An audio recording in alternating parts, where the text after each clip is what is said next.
Shalom Aleichem Beshem Hamasiyah.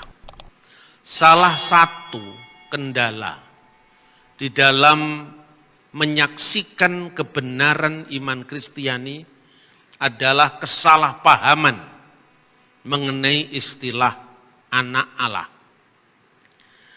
Jadi ada orang yang menuduh, bahkan banyak orang yang terus mengembangkan kesalahpahaman itu, bahwa seolah-olah istilah anak Allah itu berarti Tuhan beranak dan diperanakkan secara fisik. Ada ungkapan yang sangat terkenal yang sering dikutip dari ayat agama lain, yaitu Al-Quran, yang menegaskan Allah itu tidak beranak dan tidak diperanakkan. Lam yalid wa lam yulad. Dan untuk itu kita orang Kristen setuju. Memang Allah tidak beranak dan tidak diperanakkan secara fisik, secara biologis. Seolah-olah istilah anak itu tidak bisa dipakai kalau tidak ada istri. Nah, pandangan seperti ini tentu pandangan yang sangat primitif, karena ini menghadapi sebuah politisme atau penyembahan banyak ilah-ilah atau dewa-dewa yang ada di sekeliling Mekah yang dikritik oleh Nabi umat Islam yaitu Muhammad Shallallahu Alaihi Wasallam. Dalam banyak hal ternyata apa yang dikritik oleh saudara-saudara kita Muslim, sesungguhnya kita tidak mengimani apa yang dituduhkan kepada kita. Dan itulah pentingnya mengembangkan dialog lintas agama. Secara khusus adalah dialog teologis. Dialog teologis itu dialog untuk membincang hal-hal yang memang diyakini oleh masing-masing agama, dan kita menghindarkan agar kita tidak menilai agama orang lain dari sudut pandang atau perspektif agama kita. Akhir-akhir ini kan dunia medsos itu menjadi dunia yang sangat liar dan liberal. Ketika diekspos banyak eksploitasi mu'alaf atau eksploitasi orang-orang yang masuk Kristen, itu kan sesungguhnya menurut hemat saya itu membahayakan keutuhan kita sebagai bangsa. Orang itu boleh bersaksi, tapi bersaksi yang tidak harus melukai orang lain. Bersaksi dalam semangat merayakan perbedaan, karena keutuhan bangsa kita ini juga tanggung jawab dari kita semua. Saudara-saudara yang terkasih, karena itu ketika orang mengembangkan pandangan agama dia untuk menilai orang lain, itu sumber salah paham. Seperti saya istilahkan istilah putra Allah tadi. Padahal konteksnya apa? Yesus disebut anak Allah. Itu karena Yesus adalah firman Allah. Dan di situ ditegaskan keilahiannya sebagai sang firman yang sudah ada sebelum segala sesuatu ada, dan juga pada saat yang sama ketika firman itu menjadi manusia. Dan Yesus itu sepenuhnya manusia. Maka yang lapar, yang haus, yang dicobai oleh iblis, yang mati, itu kemanusiaannya. Ayat Alkitab dengan jelas mengatakan Allah itu tidak bisa mati. Bahkan dilihat pun tidak bisa, apalagi mati. Karena dalam ayat 18 dikatakan tidak seorang pun pernah melihat Allah. Tetapi anak tunggal Allah yang ada di pangkuan Bapa, dialah yang menyatakannya. Melalui turunnya firman menjadi manusia itu, maka Allah yang tidak kelihatan menjadi kelihatan dalam wujud nuzul atau inkarnasinya sang firman yang menjadi manusia. Inkarnasi itu hanya masuk dalam daging. Jadi firman itu telah menjadi manusia dan diam di antara kita, dan kita telah melihat kemuliaannya, yaitu kemuliaan yang diberikan kepadanya sebagai anak tunggal Bapa, penuh kasih karunia dan kebenaran. Jadi di sini ditegaskan Kristus sebagai firman itu sepenuhnya Allah. Tetapi di dalam wujud inkarnasinya ketika menjadi manusia, itu sepenuhnya manusia. Bedakan kata inkarnasi dengan reinkarnasi, ya. Kalau reinkarnasi itu artinya bahasa Jawa tumimbal lahir. Re itu kan kembali, ya. Tapi kalau inkarnasi itu artinya menjadi daging atau memasuki daging. Artinya firman yang tidak kelihatan, karena firman itu bersama-sama dengan Allah, firman itu pula yang menjadi manusia. Nah, saudara-saudara, di dalam bahasa aslinya, bahasa asli kitab suci itu adalah bahasa Yunani untuk perjanjian baru, dan bahasa Ibrani dan Aram untuk perjanjian lama. Bukan Arab ya, Aram. Untuk perjanjian lama namanya Biblical Aramaik. Misalnya kitab Daniel itu hampir separuh ditulis di dalam bahasa Aramaik. Yang sebagian besar ditulis dalam bahasa Ibrani. Mulai dari zaman kitab Kejadian, ya, itu bagian dari kitab Taurat yang pertama, sampai kepada kitab-kitab yang lain yang berakhir di perjanjian lama itu adalah Maleaki. Saudara-saudara terkasih, kenapa perjanjian baru ditulis dalam bahasa Yunani? Karena ketika orang-orang Yahudi berada di diaspora itu di luar Holy Land, di luar Tanah Suci, secara khusus di Alexandria, Mesir, pada abad ketiga sebelum Masehi, maka Alkitab diterjemahkan dalam bahasa Yunani oleh orang Yahudi di Alexandria. Jadi Yunani itu bukan ciri khas Kristen saja, tapi ciri khas orang Yahudi diaspora, orang Yahudi yang ada di luar Tanah Suci. Nah, sejak saat itu, kata Ibrani untuk firman, yaitu davar Elohim, diterjemahkan dengan logos tuteu. Jadi davar itu firman, Elohim itu Allah, diterjemahkan dengan logos tuteu. Perjanjian baru itu karena dunia yang multilingual, banyak bahasa.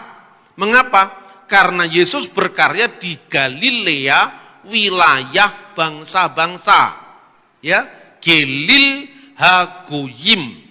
Itu yang dinubuatkan karya Sang Mesias itu di dalam kitab Nabi Yesaya pasal 8 ayat 23. Di situ dijelaskan Galilea itu disebutkan, ya, suku-suku yang selama itu dianggap tidak mengenal Tuhan, maka Afer Hayarden, seberang sungai Yordan itu wilayah sebelah utara, Afer Hayarden, Gelil Hagoyim, Galilea wilayah bangsa-bangsa, atau lebih lengkap Afer Hayarden, Derek Hayam, dan satunya Gelil Hagoyim, Galilea wilayah bangsa-bangsa.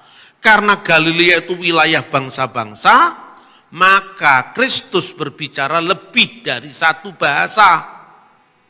Ketika Yesus berbicara dalam bahasa Aram, itu bicara bahasa sehari-hari. Dalam Alkitab misalnya kata Maranatha, Talitakum, Eli Eli lama sabaktani, Gabata, Hakal Dama, itu bahasa Aramaik. Tetapi haleluya itu bahasa Ibrani. Kapan Yesus berbahasa Ibrani? Tatkala Yesus membaca kitab Taurat atau nabi-nabi di rumah ibadat. Doa-doa Yahudi sendiri itu juga dipanjatkan dalam bahasa Ibrani sekaligus bahasa Aram. Bahasa Ibrani misalnya, doa Yahudi yang sangat pokok, ya, Semuneh Esreh, itu selalu diawali dengan kata-kata apa? Baruch atah Adonai Eloheinu melek ha'olam Elohe Abraham, Elohe Yitzhak, Elohe Yakub. Terberkatilah, terpujilah Engkau, ya Tuhan, Allah sembahan kami, Allah yang disembah Abraham, Allah yang disembah Yitzhak, Allah yang disembah Yakub, perisai Abraham. Itu bahasa Ibrani. Tetapi ketika orang Yahudi memecah-mecahkan roti pada saat seder Pesah, itu bahasanya Aram. Misalnya ketika mengucapkan inilah roti sengsara yang dimakan oleh nenek moyang kita di Mesir, itu bahasanya Aram, ya. Halahma anniya diakalu afaktana bi'ar'a Misrayim, itu bahasanya bahasa Aram. Nah, ketika Yesus berbicara misalnya dengan perwira di Kapernaum, atau ketika berbicara dengan Pilatus, itu bahasanya Yunani. Kenapa bahasa Yunani? Karena bahasa Yunani itu adalah lingua franca, bahasa yang paling luas dipakai di Timur Tengah pada saat itu, sejak Alexander Agung menaklukkan wilayah yang begitu luas yang dikenal dengan kebudayaan Helenisme atau kebudayaan Yunani. Tetapi sekalipun Alkitab Perjanjian Baru ditulis dalam bahasa Yunani, tetapi bukan Yunaninya Plato, bukan Yunaninya Aristoteles, tetapi bahasa Yunani sehari-hari. Kenapa? Agar firman Allah itu bisa dibaca oleh semua orang, karena intinya firman itu harus disebarkan kepada segala bangsa. Nah, maka mengikuti Alkitab Septuaginta itulah dari abad ketiga sebelum Masehi, maka Perjanjian Baru ditulis dalam bahasa Yunani Koine. Dan umat Kristen mula-mula itu terdiri dari dua kelompok. Kelompok yang pertama Kristen yang berlatar belakang Yahudi, pusatnya di Yerusalem, pimpinannya adalah Yakobus saudara Kristus. Yang kedua Kristen yang ada di Antioquia. Untuk pertama kali disebut Kristen itu di Antioquia, itu kebudayaannya non-Yahudi, Gentile, Goyim. Sebagian besar dari mereka bahasanya Yunani, selain bahasa Aram, selain kemudian bahasa Mesir kuno. Maka gereja kuno mewarisi keberagaman itu, karena Kristus memang berkarya mula-mula di Galil Hagoyim, Galilea, wilayah bangsa-bangsa. Kenapa saya sampaikan ini berulang-ulang? Kadang-kadang di anak-anak muda saya ngomong aja, mereka enggak ngerti, tetap aja saya ngomong, lama-lama kan ngerti. Sebab umat itu harus diberikan menu yang keras, bukan sekedar menu yang menghibur, nanti kemudian imannya serang orang, dia lemah, tidak bisa bertanggung jawab. Karena apa? Ke gereja yang dicari cuman berkat, ke gereja yang dicari cuman hal-hal yang sifatnya fisik. Padahal carilah dulu kerajaan Allah. Artinya fokus kita pada kerajaan Allah, yang lain-lain akan ditambahkan. Karena tambahan itu berarti bonus. Orang Kristen diberkati jadi orang kaya, boleh. Tetapi itu bonus, bukan tujuan. Kalau kekayaan menjadi tujuan, Anda pergi ke Gunung Kawi saja. Itu namanya teologi pesugihan. Dan yang seperti itu bukan Alkitab. Alkitab jelas-jelas mengatakan bahwa kita harus berakar, bertumbuh dalam iman dengan firman Tuhan. Nah, kembali kepada jemaat mula-mula tadi. Dari kalangan orang-orang Kristen yang berasal dari Yahudi tadi masih dibagi dua. Orang-orang Yahudi yang berbahasa Yunani dan orang-orang Ibrani. Itu disebutkan dalam Kisah Rasul pasal 6 ayat 1. Orang-orang Yahudi yang berbahasa Yunani itu mulainya dari masa diaspora abad ketiga sebelum Masehi tadi, mereka berbicara dalam bahasa Yunani, termasuk di Yerusalem. Makanya Bet Knesset, rumah ibadah Yahudi, lebih dikenal dengan nama sinagoge. Sinagoge itu kan bahasa Yunani. Nah, ada banyak orang yang kemudian membatasi kekristenan itu hanya bahasa tertentu. Tidak boleh seperti itu. Kekristenan itu tidak bisa dibatasi hanya bahasa Ibrani.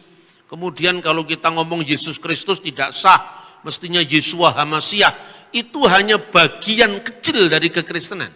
Makanya ada kekristenan yang dari Antioquia itu jelas berasal dari budaya bukan Yahudi, sementara yang di Yerusalem itu orang Yahudi yang berbahasa Yunani dan orang Ibrani. Orang Ibrani itu sehari-harinya bahasa Aram. Bahasa Aram itu disebut Ibrani tutur, khususnya dialek Galilea. Makanya ketika Petrus mau menyangkal Yesus, orang-orang di sekelilingnya mengerti itu pasti kamu salah seorang dari muridnya, itu tampak dari logat bahasamu. Kenapa? Logat bahasanya orang Galilea itu mudah ditandai. Kayak Anda kalau orang Solo, bahasa Indonesia aja kan mudah ditandai. Lain kalau orang Ambon berbahasa Indonesia kan kelihatan itu. Itu beta pung istri katanya. Kalau orang Solo kan kui bojoku mas itu kan. Itu istri saya, bahasanya kan medok sekali. Tapi kalau orang Ambon, itu beta pung istri katanya gitu kan. Nah ini hal-hal yang kadang-kadang soal-soal kebudayaan, soal-soal sejarah yang kadang-kadang tidak kita pahami. Begitu nanti ada YouTuber ya pura-pura pinter bahasa Ibrani, Kristennya bingung padahal itu sebetulnya hafalan yang seperti itu. Ini sering terjadi saudara-saudara. Karena itu saya selalu dalam menyampaikan firman Tuhan itu selalu ya keras. Dalam pengertian apa? Supaya kita tidak kagetan. Nah sekarang dalam teks asli dari Injil Yohanes pasal 1 itu berbunyi begini. En arki in ho logos. Pada mulanya adalah logos. Ki ho logos in prostonteon. Dan logos itu bersama-sama dengan Allah. Ki theos in ho logos. Dan Allah sendirilah firman itu. Nah kata logos itu kemudian dipersoalkan orang lagi. Wah ini bukti bahwa iman Kristen itu mengambil dari filsafat kafir, filsafat pagan, Helenisme. Karena kekristenan itu sesungguhnya bukan ajaran Yesus, tetapi ajaran Paulus. Nah, itu yang orang yang mulutnya tajam sekali tapi tidak ada isinya itu, sering muncul itu di dunia medsos kan. Pertama, orang tidak paham bahwa istilah logos itu sudah dipakai ya di Alexandria abad ketiga sebelum Masehi sebagai terjemahan Alkitab Perjanjian Lama. Yang menerjemahkan pun bukan orang Kristen, karena Kristen belum muncul saat itu. Yang menerjemahkan orang-orang Yahudi diaspora. Dan kata logos dipersoalkan. Tapi kata Isa, ya, kata Yahya itu enggak dipersoalkan. Lah apa kira-kira kalau kata logos dipersoalkan?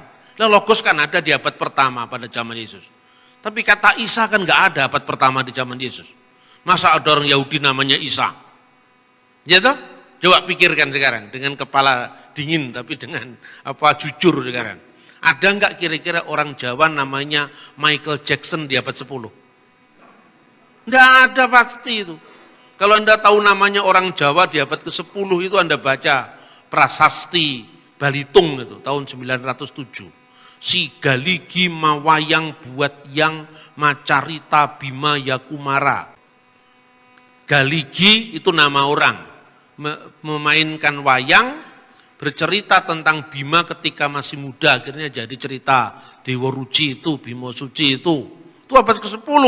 Jadi nama orang Galigi, Mamuk Mabanyol, Mamuk Banyol, namanya orang Mamuk, Galigi, Kicaka. Anda mencari nama Michael belum ada di abad 10. Kemudian ketika pengaruh barat masuk Indonesia baru muncul nama-nama asing itu gitu loh. Nama Sanskerta, Mahindra, Datta, Wisnu, Krishna itu setelah pengaruh Hindu abad keempat. Gitu? Sebelum itu enggak ada nama-namanya ya lokal namanya. Begitu juga pada zaman Yesus bahasa yang dominan dipakai itu Ibrani, Aramaik, Yunani, Latin. Nah makanya ada nama Latin di Alkitab, Markus misalnya nama Latin. Tapi nama Yunani, Andreas, Petrus itu nama Yunani. Tetapi dia punya nama asli Ibrani, Simon. Nama asli Aram, Kefas. Kefa itu bahasa Aram, Simon bahasa Ibrani, Petros bahasa Yunani. Jadi nama orang pun itu lebih dari satu bahasa, menunjukkan bahwa pada abad pertama Masehi di Israel itu multilingual, multicultural kan itu kan. Makanya kata Isa tidak pernah ada. Kata Isa apa salah? Tidak salah, tetapi belum ada di abad pertama. Sebelum kira-kira kata itu lazim dipakai, diinternasionalkan melalui agama Islam. Ya, orang-orang Kristen sudah ada yang berbahasa Arab. Prasasti-prasasti yang ditemukan di wilayah Arab Utara itu sebagian besar prasasti Kristen yang ada tanda salibnya dalam bahasa Arab. Misalnya prasasti Jabat tahun 512. Itu bahasa Arab sudah dipakai di gereja. Ya. Maka ada kata-kata di situ Bismillah, demi nama Al-Ilah. Bismi Al-Ilah, Bismillah. Manaf Wahani Barmar Al-Qois misalnya. Itu nama-nama orang Kristen tahun 512. Lalu tahun permulaan atau pertengahan abad ke-6 di wilayah Yordan itu ada prasasti namanya prasasti Umul Jimal. Nah, itu diawali dari kata-kata Allahu ghafara li ulai. Allah mengasihi atau mengampuni keluarga Ulai. Nah, waktu itu ilmu tajwid belum muncul. Ilmu tajwid itu yang dipakai di kalangan Islam sekarang belum muncul. Karena itu kalau studi tentang Arab kuno ya tidak berlaku tajwid, karena itu baru muncul setelah munculnya Quran. Orang-orang Arab sehari-hari itu tidak mengenal tajwid kalau ngomong. Nah, kadang-kadang ya itu yang terjadi ya di dalam kajian. Maka sesungguhnya kata Isa itu adalah hasil ponetik koresponden. Apa artinya ponetik koresponden? Korespondensi bunyi. Karena setiap bangsa itu memiliki lidah, dialek yang berbeda-beda. Satu contoh ya. Orang Jawa suruh ngomong huruf ain kan sulit. Ngumar, ngusman, ngali. Antara huruf ha dan huruf kaf itu juga orang Jawa kadang-kadang sulit melafalkan. Kadang-kadang orang Jawa itu kalau ngomong gak sadar kadang-kadang misalnya huruf kaf dan huruf ha itu agak sulit dibedakan. Tetapi bukan tidak mengerti. Karena kan konteksnya dia tahu seperti itu. Pak Jokowi ngomong Al-Fatihah menjadi Al-Fatihah. Ya, itu karena orang Jawa. Orang Sunda ngomong huruf ini, fa. F itu kan sulit. Arifin, tipi kan gitu kan? Gitu? Orang Bali ngomong huruf T dan T tidak ada bedanya. Antara batuk dan batukmu tidak ada bedanya kan? Tapi orang tahu kalau batuk itu ini, kalau batuk itu ya batuk, orang tahu lah.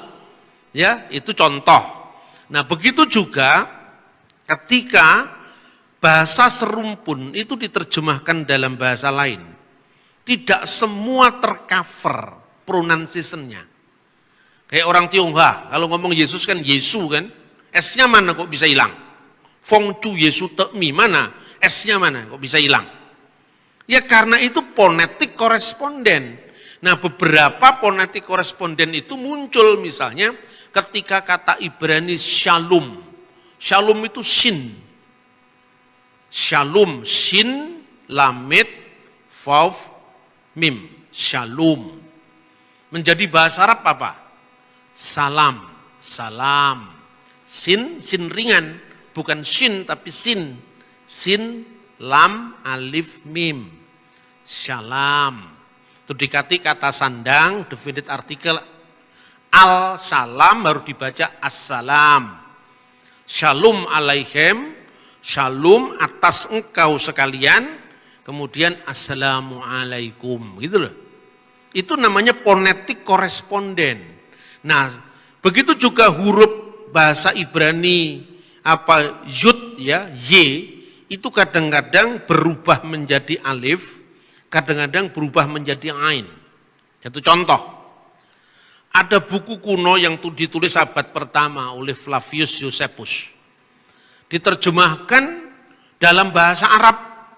Tapi setelah lewat bahasa Aram dulu, jadi dari Yunani, Aram ke Arab, itu tercatat pertama terjemahan tulisan sejarawan Flavius Josephus oleh seorang yang bernama Mikail Al-Suryani. Mikail As-Suryani itu bapak gereja ortodoks Syria. Nah, teksnya itu kemudian diterjemahkan kemudian dalam bahasa Arab yang disebut dengan Kitab Al-Unwan. Karya Josephus yang bicara tentang penyalipan Yesus. Di situ pada zaman itu hidup seorang atau telah hidup seorang laki-laki bijaksana namanya Yesus. Diterjemahkan apa? Innahu kana fi hadal zaman rajulun hakim yaqulu lahu Iswa. Di situ tidak digunakan Yasua tapi Iswa. Dengan apa? Huruf alif, ya, sin, wawu, ain, alif, Iswa. Karena waktu itu belum ada standarisasi. Apa kira-kira kata Yesua dalam bahasa Ibrani diarabkan menjadi apa? Belum ada standarisasi. Kemudian muncullah kata Isa, gitu loh. Nah itu fonetik koresponden, kadang-kadang seperti itu. Maka huruf yud menjadi alif, alif itu begini, atau ain, kemudian shin yang berat tadi, shin ya mudahnya pembicaraan, itu menjadi shin ringan, Yasua menjadi Yasua bahasa Arab. Tapi kadang-kadang menjadi Isa. Kenapa menjadi Isa? Seiring dengan shin menjadi sin, ya. Kemudian huruf hidup vav dalam bahasa Ibrani itu kadang-kadang berubah menjadi alif. Kok bisa? Enggak ada hukumnya, memang itu korespondensi bunyi. Nah, contoh seorang Surabaya misalnya ngomong sidik, kok sidik sekarang? Mana ada bahasa Arab sidik, yang ada kan sidik. Kenapa jadi sidik? Ya karena itu fonetik koresponden tadi. Alhasil maka kata Yasua lewat bahasa Aram menjadi Yesu atau Iso, ya, menjadi bahasa Arab Isa. Seperti Shalom, O panjang menjadi Salam, A panjang. Nah ini kan rumit tuh yang seperti ini. Makanya berbicara tentang agama kalau itu berkaitan dengan sejarah, itu tidak bisa dipotong hanya satu bahasa, karena bahasa itu berkembang. Lah itulah salah satu keunggulan Alkitab. Karena Alkitab itu muncul dari lebih dari satu zaman,